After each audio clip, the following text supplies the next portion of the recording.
ผิดหวังกับความรักซ้ำๆเจ็บปวดซ้ำๆแต่ก็ยังต้องการไผจักคนที่เข้ามาดูแลเติมเต็มหัวใจดวงนี้ผู้หญิงเฮาหลายคนเมื่อเริ่มมีความรักมักจะทุ่มสุดตัว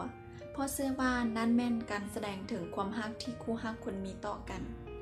แต่ฮู้หรือบ่ว่าเมื่อใดก็ตามที่เจ้าทุ่มสุดตัวเขาจะบ่รู้สึกพิเศษกับเจ้าจะบ่เป็นที่น่าสนใจสำหรับเขาอีกเพราะธรรมชาติของผู้ชาย9 ใน 10มักความท้าทายมักการคาดเดามักที่จะพิสูจน์ตัวเองอยู่เสมอเรื่องความรักก็เช่นเดียวกันจะยก2 ตัวอย่างให้เข้าใจง่ายขึ้นเมื่อมีผู้ชายเข้ามาหาเจ้าเพื่อหวังที่จะสร้างความสัมพันธ์แบบชู้สาวกับเจ้าเขาเหล่านั้นจะหาทุกวิถีทางเพื่อให้ได้ใกล้ชิดกับเจ้าให้ไวที่สุดเขาจะเฮ็ดสารพัดวิธีให้เจ้าเชื่อใจและตกหลุมรักเขาในที่สุดเพราะด้วยความเชื่อว่ารักเจ้าจะตกลงปลงใจและยอมเป็นของเขาแล้วแม่นอย่างที่เกิดขึ้นต่อจากนั้นจะมี2 เหตุการณ์เกิดขึ้นอันที่1ก็คือเขาจะรู้สึกเบื่อเจ้าจะสังเกตได้การกระทำของเขาบ่ได้คือแต่ก่อนจะได้กันเขายอมเฮ็ดทุกอย่างเพื่อเจ้าจนเฮ็ดให้เจ้าอ่อนใจมาตอนนี้หลังจากที่ได้กันแล้วนิสัยเป็นคนละคนเลยจากหน้ามือเป็นหลังมือเพราะความรู้สึกของผู้ชายเปรียบเสมือนเขาได้ผ่านการสอบไปแล้วบ่จำเป็นที่เขาจะมาค้นหาคำตอบความแปลกใหม่ความตื่นเต้นจะบ่มีอยู่ในความรู้สึกของเขาเจ้าจะกลายเป็นสิ่งที่น่าเบื่อจะกลายเป็นสิ่งที่คุ้นเคยมันเป็นสิ่งที่เฉยๆสำหรับเขาเหตุการณ์ที่2ที่จะเกิดขึ้นก็คือเมื่อเจ้าได้ทุ่มตัวทุกอย่างให้เขาเจ้าจะมีความรู้สึกที่หึงหวงอาการความเป็นเจ้าของอยากพิสูจน์ให้ตัวเองมั่นใจว่าเขาคนนั้นยังฮักเจ้าอยู่ยังฮักเจ้าที่สุดฮักเจ้าคนเดียวอารมณ์ที่จะตามมานั่นคือความระแวงบ่ไว้ใจย่านแต่เขาจะไปมีคนอื่นย่านแต่เขาจะนอกใจเฮาโทรเช็คอยู่ตลอดเวลาว่าเฮ็ดหยังอยู่ใส่อยู่กับไผและด้วยการกระทำของเจ้ายิ่งเพิ่มทวีคูณความรำคาญความเบื่อหน่ายให้เขาคนนั้นวันนี้เรามาเบิ่งตัวอย่างที่2กันกับผู้ชายคนเดิมที่หวังเข้ามาสร้างความสัมพันธ์แบบชู้สาวกับเจ้าเขาก็ยังพยายามหาทุกวิถีทางเพื่อใกล้ชิดกับเจ้าแต่ตอนนี้เจ้าฮู้กำหนดระดับการทุ่มตัวกับความรักครั้งนี้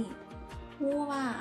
ควรประกอบส่วนเท่าใดเว้าอีกอย่างหนึ่งให้เข้าใจก็คือฮู้ที่จะมอบความรักอยู่ในระดับที่เหมาะสมถูกต้องบ่น้อยหรือบ่หลายเกินไปให้เทียบเท่ากับผู้ชายที่เขาได้ทุ่มตัวกับเจ้าศาสตร์ของความรักมีอยู่คือเมื่อผู้ชายทุ่มมา5เจ้าควรทุ่มกับ3 4หรือว่าแม้แต่2สิ่งเหล่านี้จะเฮ็ดให้ผู้ชาย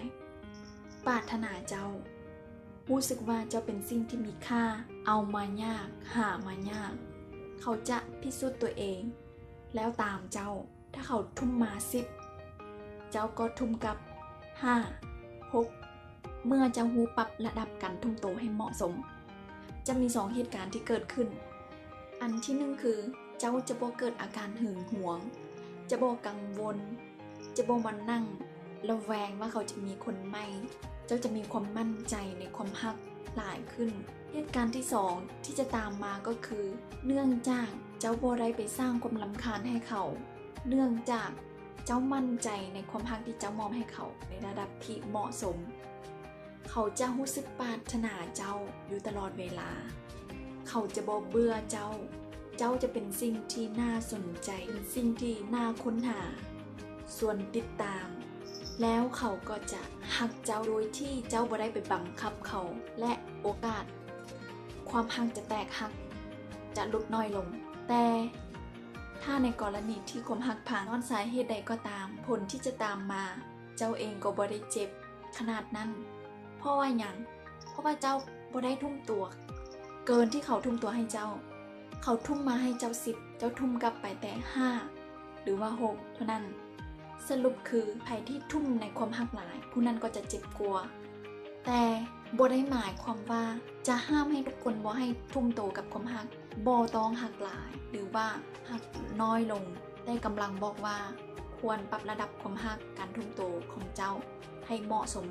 กับคนที่เจ้ากำลังคบหาหรือว่าง่ายๆอีกอย่างหนึ่งคือฮักให้ถูกคนนั่นเองสุดท้ายอยากบอกว่าทุกคนสามารถฮักไผก็ได้ตามที่ใจต้องการแต่ขออย่างเดียวทุกคนควรจะใช้สติในการตึกตองว่าความฮักครั้งนี้มันมีความเป็นจริงส่ำใดบ่แม่นใส่แต่หัวใจใส่แต่ความรู้สึกเพราะท้ายที่สุดแล้วบ่มีไผฮักเจ้าได้เท่าที่เจ้าฮักตัวเจ้าเองฟังว่าสาวๆจะบ่อกหักเพราะความรู้บ่ถึงการจะบ่อกหักเพราะความทุ่มตัวเกินไปฮักเขาเกินไปนะจ๊ะ